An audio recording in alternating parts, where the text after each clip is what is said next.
Bertie the bus was giving some visitors a tour of the island of Soda.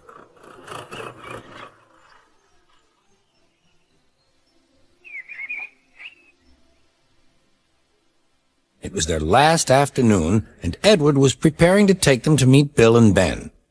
He found it hard to start the heavy train. "Did you see him straining?" asked Henry. "Positively painful," remarked James. "Just pathetic," grunted Gordon. "He should give up and be preserved before it's too late." "Shut up," burst out Duck. "You're all jealous. Edward's better than any of you." "You're right, Duck," said Boko. "Edward's old, but he'll surprise us all." "I've done it. We're off." "I've done it. We're off," said Edward, as he finally puffed out of the station.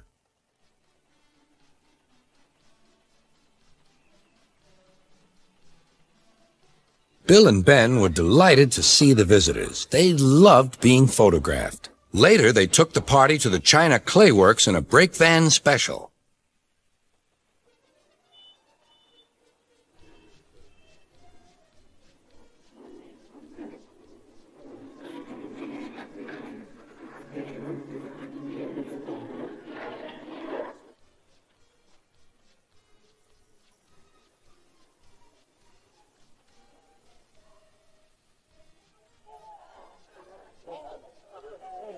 Everyone had a splendid time, and the visitors were most impressed.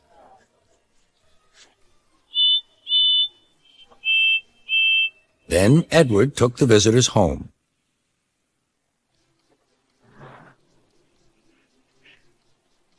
On the way, the weather changed.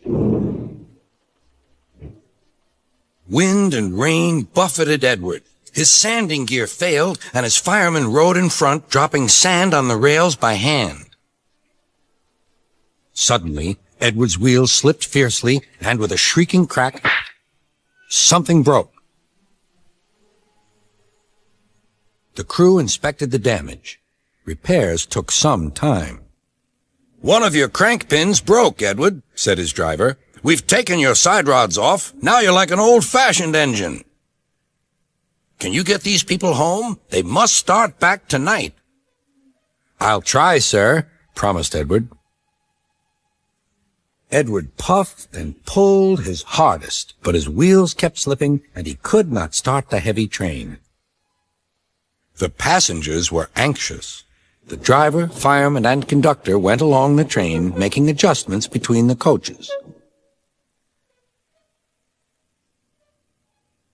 "We've loosened the couplings, Edward. Now you can pick up your coaches one by one, just as you do with freight cars." "That'll be much easier," said Edward. "Come on," he puffed, and moved cautiously forward. The first coach moving helped to start the second, and the second helped the third.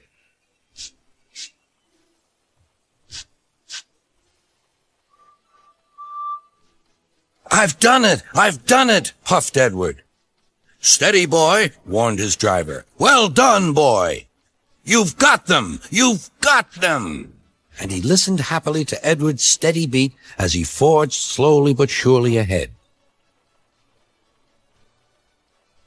At last, battered, weary, but unbeaten, Edward steamed in.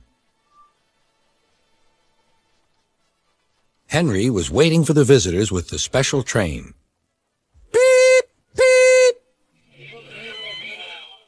Sir Topham Hatt angrily pointed to the clock, but excited passengers cheered and thanked Edward, his driver, and fireman.